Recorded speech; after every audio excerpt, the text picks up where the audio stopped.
Welcome to Season 3 of MTE's Plugged In Podcast. This season, we will continue to explore the world of electric vehicles. Whether you're a seasoned EV driver or you're just beginning your journey into electric vehicles, this podcast is for you. For a more enhanced experience, be sure to watch the video version of this podcast that will be linked in the show notes. Hello, everybody, and welcome to MTE's Plugged In Podcast. I'm Amy Byers, and as always, I'm here with Brandon Wagoner. Hey, Amy. And hello, everybody, and welcome to the MTE Plugged In Podcast. In today's episode, we're going to talk about a topic that many of you have brought up to us. It's the difference between battery EVs and plug-in hybrids. And as a resource for us today, we've asked Mr. Steve Griffin, an EV Car Club member and an owner of both a battery EV and a plug-in hybrid, to come share his experience with us and help us learn a little bit more about this. Steve, welcome to the podcast. Thank you. It's my pleasure. This is not your first time on the podcast. No, it's not. No, it's not. You were one of our featured cars that we talked to at the Supercharged EV event last year when we were in Franklin. So we have talked with you before about your Mustang, and now we have kind of brought you back in because you have that hybrid now, so we want to get into that. But before we get into your all electric versus your hybrid car, let's learn about Steve. So tell us a little bit about yourself. Well, I was born in Evanston, Illinois. Spent the first 10 years in Evansville, Indiana, and then moved up to Wheaton, Illinois, which is a western suburb of Chicago. I went to the University of Illinois in Champaign-Urbana, and then on to dental school at the University of Illinois in Chicago. Went into the Navy after graduating, where I served in Great Lakes Naval Training Center and on the island of Guam. When I returned, I took a position with a group in Elmhurst, Illinois, which is another western suburb of Chicago. I practiced there for 34 years. And during that time, we got, it was a fairly large group, we got interested in purchasing some other practices, so I went and got an MBA degree at night and used that to help with that effort. And then in 2004, I retired, moved to Fairhope, Alabama, and then after 11 years, we decided we wanted to get closer to our daughter in Chicago, Illinois, and we came halfway back. We're known as halfbacks. And so it made it easier for her to travel to us and also for us to travel to our other daughters, one of which is in Raleigh-Durham area, and the third one is in France. Oh, wow. So I have a lovely wife, and we live in Thompson Station, Tennessee. Well, great. So, as I mentioned earlier, we had interviewed you to talk about your Mustang Mach E. Was that your first electric vehicle? It was. When we moved to Tennessee, after a while, we decided that perhaps we didn't need two cars. So we gave our second car to our daughter, who lives in Raleigh-Durham, and about a week or two later, we found that we had multiple appointments where we needed two cars to get to, so I said, well, we're going to get another car. So I was kind of interested in EVs because my son-in-law and daughter in France had leased a Tesla Model X, and I had experience riding in that and driving it. So I started doing some research, and initially I was interested in the Ioniq 5, but they weren't being sold in Tennessee at the time because of the ZEV mandate. And so I happened to stumble across the Mustang Mach E. I got interested in that, got on the forum, and talked to a dealer, and ultimately ordered one. He was very helpful in that regard. And then 10 months later, I got the car. So it was a long process, and during that time I did a lot of research and learned a great deal. Well, and I know I may be wrong about this, Brandon, you may have to correct me, but I think you were one of our first members of the car club, is that right? I think so. Yeah. You jumped on the car club, bandwagon pretty early. So that's where I got some of my knowledge base while I was waiting 10 months for the car. So you were a member of the car club before you got your car? Yes. Okay. Yeah, and in fact, I think I conversed with somebody regarding the benefits of installing an EBSE at home and whatnot. Might even have been you, Brandon, I can't remember. And I think you came to our Murfreesboro, and that was before you had your Mustang, correct? Yeah, I talked to Robert White quite a bit there. Yep. Yeah. And he's on his second Mustang now. I know. I saw him at the last event, and Yeah. it was interesting. Now, recently you shared with me that your wife got a new vehicle, and it wasn't a total battery EV, but as Amy mentioned, it was like a plug-in hybrid. Can you tell me a little bit about that? Yeah, we had a larger SUV, and for one reason or another, it came to be where we weren't going to need that to haul children and grandchildren around who were visiting for one reason or another, and so we looked to get a sort of a smaller vehicle. And since I already had the Ford and we had the EVSE, I thought a plug-in hybrid would be ideal for her. And so we bought a Ford Escape, or ordered one, and again, took several months before we got it. It's worked out very well. She puts most of her miles on that car, on electric. As you probably know, most people on average drive 25 miles a day, and so that car serves her well and also serves us well when we travel longer So that's distances. the one, when you're going to visit your daughter, you're taking the plug-in hybrid.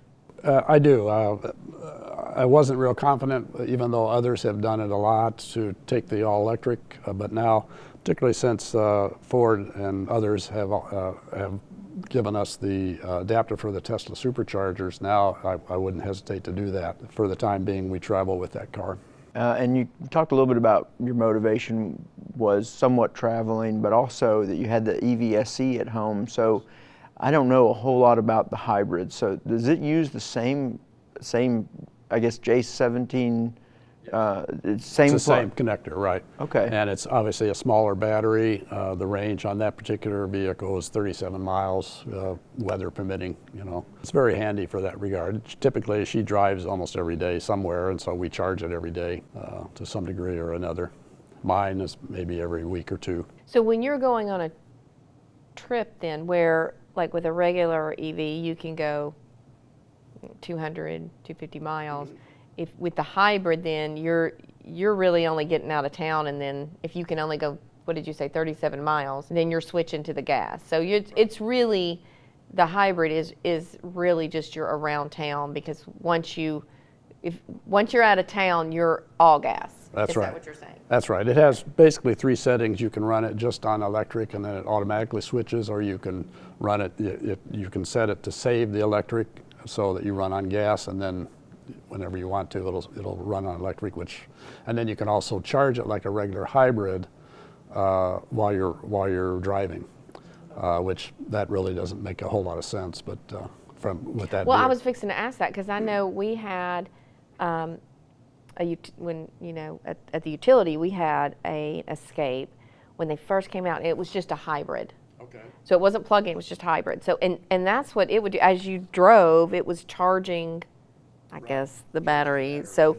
on the plug-ins, you have that option, but you're saying you don't really use it. You just plug it in at night, let her go around town, and then when you go on trips, just fill up the gas tank. Yeah, if you're on a long trip, you're not going to be using the electric anyway, and otherwise you're getting worse mileage running on gas if you're charging at the same time.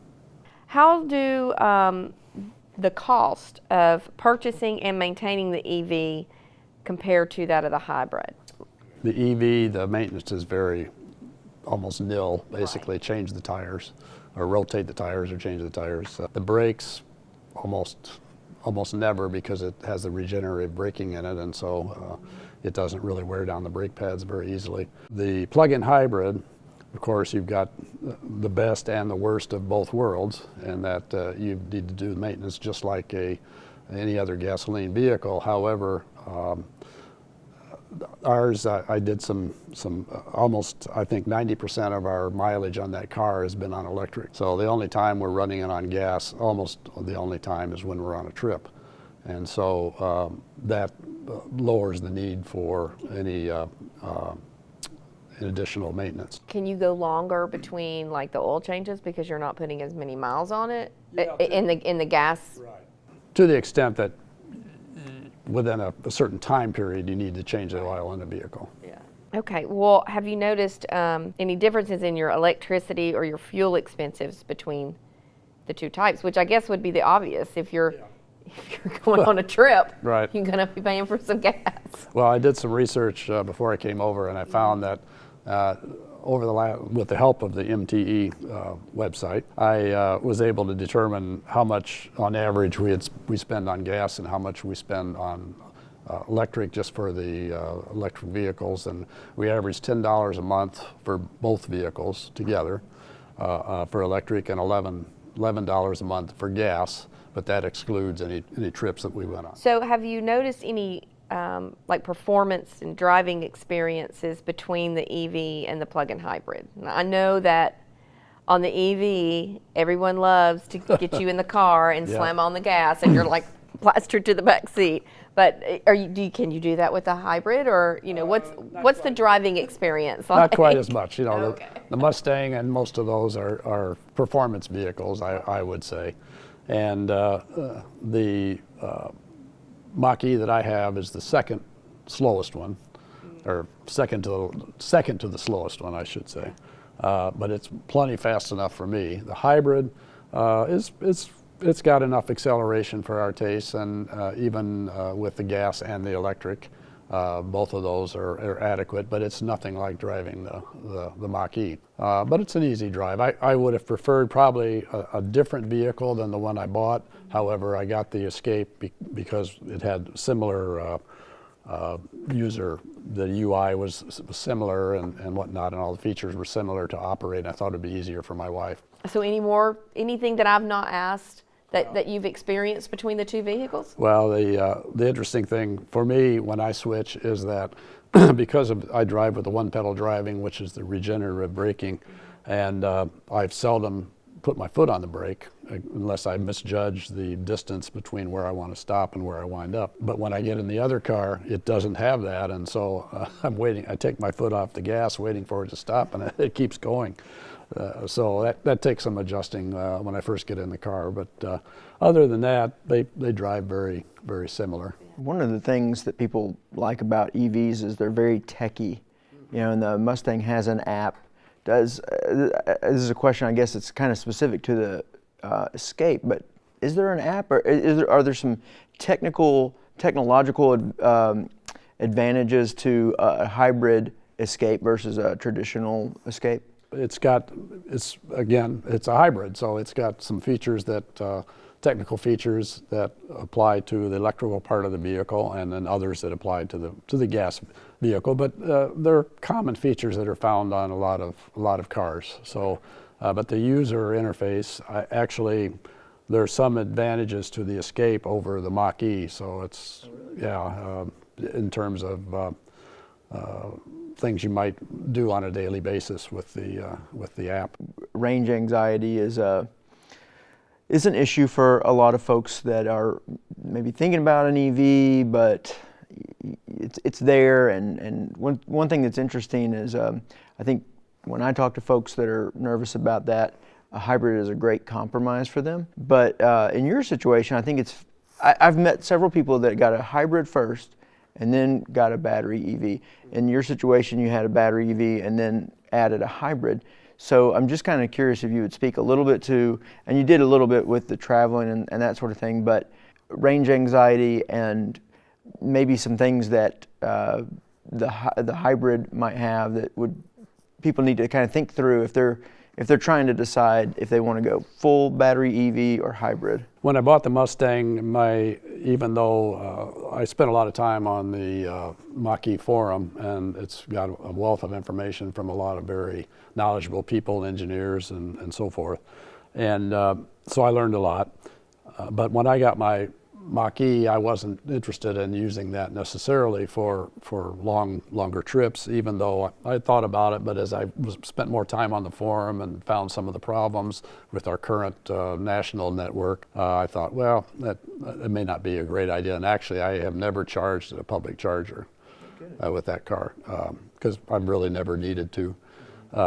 And so when we went to consider the second car, it was sort of the best of both worlds in that my wife could use the car and we could reduce our bill, even though long term at my age it's probably wasn't cost effective. It turns out that our bills are much lower and we don't spend as much time on gas and we don't have as much maintenance. And I would say that if a person is considering one or the other, if they're just going to use the car for local driving and running errands and so forth, commuting short distance to work, then the EV is the way to go. There's no reason to have the gasoline engine along with that. But if you're going to use it for longer trips, even with the Tesla adapter, there's still a lot of planning involved, and of course it takes, despite what some people might say, your stops are going to be longer to charge than they would be to fill up with gas. And so that would be more in line with using it for travel, the hybrid or the plug-in hybrid. Some utility companies have really great incentives to install EV SEs in the home, and some don't throughout the country. And it's kind of interesting to see how that varies from area to area. Speaking of incentives, I know I get calls a lot from people asking what's the current tax credits that are out there. And I'm a little more knowledgeable on the battery side, but were you aware of any tax credits for the hybrid when you made your purchase? Yeah, the Mustang, at that time I got $7,500, and the Escape, it's sort of interesting because they passed the new laws and they went into effect in March of 23, or maybe April 1st of 23. And we closed on our car 2 days before the new laws went into effect, so we've got $6,843 tax credit. Yeah. Okay. So what car did you drive here today? Mustang, sure. I drive that whenever I can. Yeah, it's so much fun to drive. And so you mentioned some misinformation about hybrids and battery EVs that came to your mind when we were talking about doing the podcast. Can you share a little bit about that? Yeah, it's always kind of funny on one hand, but also discouraging to see all the misinformation that's out there, particularly concerning EVs. It's been highly politicized, but whether it's issue of EVs are so heavy they're causing parking garages to collapse, or they're so heavy that they're polluting the highways with tire dust, even though the most popular vehicle I think sold in the U.S. type of vehicle is a pickup truck, which is on average is as heavy as the average EV is, or heavier. You know, just it goes on and on and on. They're so prone to fires, even though there's 50 times more fires in gasoline vehicles per 100,000 cars than there are in EVs. I was standing in line at the county clerk's office getting my registration done, and struck up a conversation with a Tesla owner who was in the line that was snaking throughout the room. And we were talking about all the things we loved about our cars, and suddenly this man behind me chimed in and said, "Well, wait till you have to buy a new battery in 2 years." You know, and it's just, you just want to slap your head and say, well, it's either a lot of EV hate, which is not really understandable, or ignorance. And it's unfortunate that it's been so politicized. Yeah, we try to say EVs are fun, and our car club is about having fun, and so it's pretty neat to see such a group of people bonding around just a common interest. And so that's why we like having you on and some of the guests we have, because we want to be a resource for folks, because we try to tell everyone we're not really pro-EV or anti-EV. We feel like EVs are coming. We're trying to learn about them and give people access to some good resources. So, and I want to say just a big thank you to you for being a big part of the car club for a long time since we started it. You're always very quick to encourage Amy and I, and we're very appreciative to that as well.